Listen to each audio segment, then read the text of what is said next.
Coco Gauff secures solid Australian Open first-round win despite serve issues. Coco Gauff made a solid start to the Australian Open as she secured a relatively straightforward victory on Rod Laver Arena, moving past Kamila Rakimova of Uzbekistan 6-2, 6-3 to reach the second round at Melbourne Park. Gauff, the third seed, put together a solid opening performance as she attempts to follow up her second Grand Slam triumph at Roland Garros last year by winning her first title in Melbourne. Despite her usual serving difficulties at the beginning and end of the match, Gauff completely outmatched her Uzbek challenger from the baseline with her supreme defensive skills and court sense, smartly choosing her moments to step inside the baseline and dictate. Afterwards, Gauff explained how her ambitions have helped her to manage the nerves that come with first-round Grand Slam matches.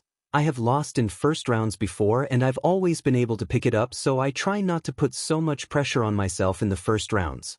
I think at this point, I just want to win the tournament. So whether I lose first round or in the final, I think that will be as satisfying. So until then it's okay." The past 5 months have been some of the most interesting of Gauff's career, with the 21-year-old taking the decision to rebuild her serve mid-season after the stroke capitulated.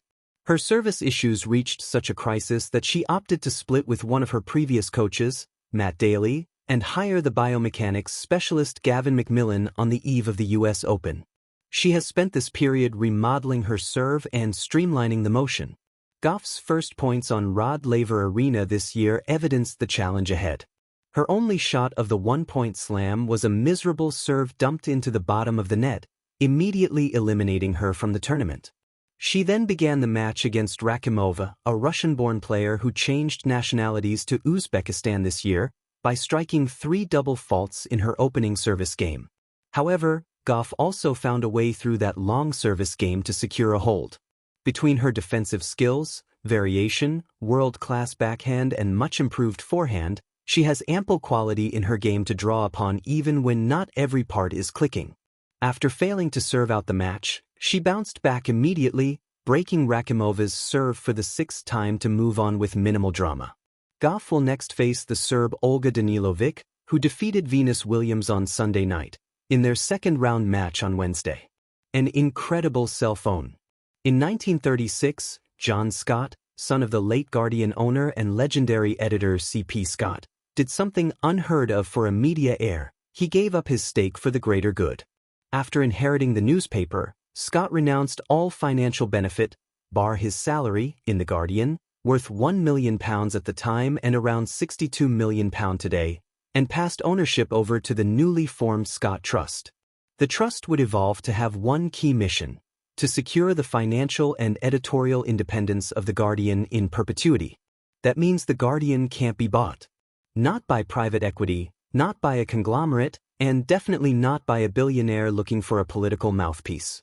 Our independence means we can say what we want, report on who we want, challenge who we want, and stand up at a time when others are sitting down. But this unique model also means we depend on readers like you from Bangladesh to help fund our work.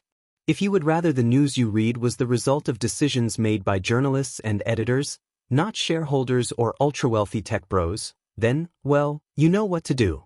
Support The Guardian on a monthly basis. Coco Gauff's resilience shines in Melbourne, mastering the art of perseverance despite serve struggles. On a sun-drenched afternoon at Melbourne Park, where the wide blue Australian sky reflects a tennis fan's optimism and expectation, Coco Gauff once again proved that grit and tactical intelligence can outweigh nagging technical shortcomings. In the opening round of the 2026 Australian Open, the American third seed battled familiar serve issues and still emerged with a convincing 6-2, 6-3 victory over Uzbekistan's Kamila Rakimova, a match that was less about perfection and more about mental fortitude. A match defined by dual narratives. From the outset, it was clear that Gauff's serve, a facet of her game that has frustrated both opponents and supporters, would be a storyline. Early double faults and uncharacteristic hesitation on second serves invited pressure and pointed to an ongoing struggle that has lingered since parts of the 2025 season. Yet for all the headline-grabbing serve numbers, what truly defined this encounter was how Gauff handled the adversity rather than the adversity itself. She began tentatively, placing the ball into play with caution, yet committing several double faults, 3 in her first service game alone. Rather than crumble, she steadied herself. Gauff navigated out of tough service games, maintained her ground with reliable retrieving, and constructed rallies that allowed her to weaponize her strength from the baseline. Court craft and strategic depth. Coco Gauff's quality shows itself not just in power, but in anticipation, movement, and tactical intelligence. Though her serve didn't sing with rhythm or authority early on, she took the momentum back through extended rallies, consistent depth from her forehand and backhand wings, and a return game that kept Rakimova off balance. Her ability to transition from defense to offense, picking smart moments to step forward, allowed her to break serve multiple times and dictate play. Rather than folding under pressure, she absorbed and reset each time a serve went awry, a vision of poise that speaks to her emotional maturity. This wasn't a tale of overpowering dominance, but of persistent accumulation, earning points through patience, placement, and adaptability. Serve woes but still in control. Even as the serve remained a thorn, the match score told a story of control. After the rocky opening game, Gauff found a groove, limbering her body into rallies, extending exchanges, and breaking her opponent again and again. Her second serve issues did not translate into a loss of competitive edge, a testament to the depth of her all-around game. The 21-year-old's unabashed honesty after the match also revealed a player at peace with imperfection. "It was really just the first set," she said regarding her double faults. "Once I got through that first game where I had 3 doubles, it was pretty smooth sailing after that."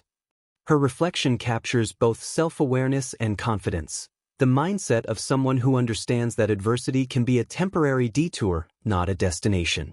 Milestones and momentum. This one wasn't merely a step into the second round, it was layered with personal significance.